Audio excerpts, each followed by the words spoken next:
If you struggle to be yourself, perhaps you hold back in certain situations, not saying what's really on your mind because you're afraid of what other people might think. And I've been there too, and I'm still a work in progress. So in this video, I'm going to talk about why we find it so hard to be ourselves, what holds us back, and how we can start to be more of our true selves out there in the world. And my inspiration for making this video came not only because it's something that's been on my mind a lot, it's something that I've struggled with, but also it was the following quote that really spurred me on to make this video. And it's this: dare to declare who you are. It is not far from the shores of silence to the boundaries of speech. The path is not long, but the way is deep. You must not only walk there, you must be prepared to leap. And you might be forgiven for thinking that this quote has come from someone like Brené Brown or Maya Angelou, but it was actually from a German saint who lived in the 12th century called Saint Hildegard von Bingen. She was a German mystic, she was an abbess, a composer, a painter. She had many talents. But what I love about her is that she didn't seem to shy away from speaking her mind and asking for what she wanted. And I'm assuming that she must have had some fears about putting her head above the parapet, but she still spoke out on the things that she considered to be important. And this video isn't about St. Hildegard, but it is about how we find the courage to be ourselves and not hide that away. If we don't express or communicate what's on our mind, this can really eat away at us. We can feel empty and unsatisfied because we're not living true to who we are. Now, I understand that in some countries, expressing who we are and showing our true selves is literally a case of life and death. There are many people that don't do it because otherwise there would be grave consequences. And so I just wanted to acknowledge that and to say that I am grateful that I live in a culture that on the whole, I'm relatively safe to speak my mind without feeling that my life will be threatened. So I just wanted to take a moment to think about who is our true self anyway. I think this is tricky because I don't know about you, but I find that I change depending on the situation I'm in. For example, I'm not the same person I am at home that I am at work. I tend to wear different hats because I'm playing different roles. And when I say playing roles, I don't mean that I'm being disingenuous or that I'm putting on an act. It's just that I need to step into a different role at work because I have different responsibilities.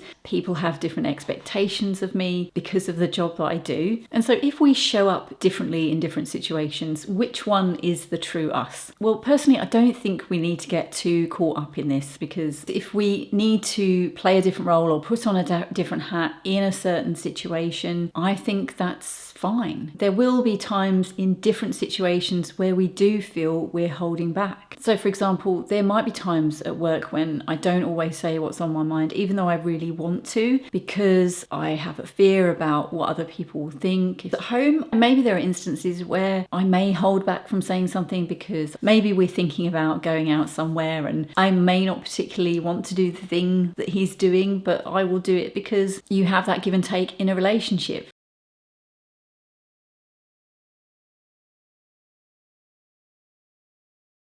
So why do we hold back from being ourselves? I think generally this tends to come down to one word: fear. We fear that people will judge us. We fear that they will think negatively of us. Maybe we're worried about being criticised in some way, so we stay silent so that we don't risk facing such criticism. And this next reason might sound strange, but it came up for me in a recent therapy session I had. And that is, I'm afraid to be myself in case I actually shine, in case people actually like me. There are times where I've censored what I say in terms of telling people about something good that's happened to me, or about maybe something successful that's happened, like I've passed a course or something like that, or I play it down because I'm not sure how other people will respond to that. Sometimes people aren't happy for you when you're successful. Maybe there's some jealousy or envy there. So sometimes I play down when I've had a success because I don't want to make other people feel bad, or I don't want to risk that kind of jealousy or envy coming my way. And so I hold back. Whatever the reason, I think we as humans know when we're holding back from being ourselves. Certainly we can know this on an intellectual level, but I think on a feeling level, we can sense it. If I have something to say and I really don't feel able to say it, but I'm quite desperate to say it, I feel tension or anxiety in my body and this need to get it out. And if I'm not able to say it, I feel quite upset or I feel tense afterwards. And I think that if you were to pay attention attention to your body in those moments, you would notice changes in the way your body feels as well. It may be different to how I experience it, but I do think it's a very visceral experience when we feel we're holding back. So what can we do about this? What can we do to start sharing more of ourselves in ways that feel safe? Firstly, before you do this, I think it's worth considering that if you expect yourself to just get out there and let your whole self be known all at once, that probably is going to be a bit scary. You may not want to do that, and I don't think anyone should expect themselves to do that. And also, there may be parts of ourselves or aspects of our history, our past, that we don't want to share with other people, and equally I think that's fine. It may not be appropriate to, or we just don't want to. I'm not saying that we need to share every aspect of ourselves. What I'm talking about here is that if you know that there are certain aspects of yourself that you do want to share, that you do want people to see more of, but you're holding yourself back, that's what I'm talking about. So the first tip I wanted to give is to journal or write down your thoughts about this. I journal every day because I find it helpful to just sit and reflect on my thoughts about the day. Sometimes there might not be anything interesting that comes up, but often there will be something small that I start writing about that maybe I don't think I've got a lot to say about, but then I start reflecting on it and thinking a bit more deeply about it. And what I found helpful in my own process of sharing more of myself is reflecting and writing down about the ways that I do hold back and the reasons for me doing that. I've thought about what I do in certain situations and also what I don't do in certain situations that leads to me not being my true self or not really being who I want to be in those moments. And I think writing your reflections down before you get started with making changes is a good way to get clearer on the changes that you do want to make. It also gives you some time and space to do the next thing on the list, which is to think outside the box. Now, what I mean by this is that showing your true self doesn't always need to be about the things that you say or the things that you do. Whilst I was journaling about my thoughts about the ways that I hold back, I realised that I censor the way that I look, and that includes the outfits that I wear, the makeup that I do and don't wear, perfume that I wear, pieces of jewellery. The more I reflected, I realised how much this permeated every part of me, really. I was so worried about what other people would think if I wore a certain colour or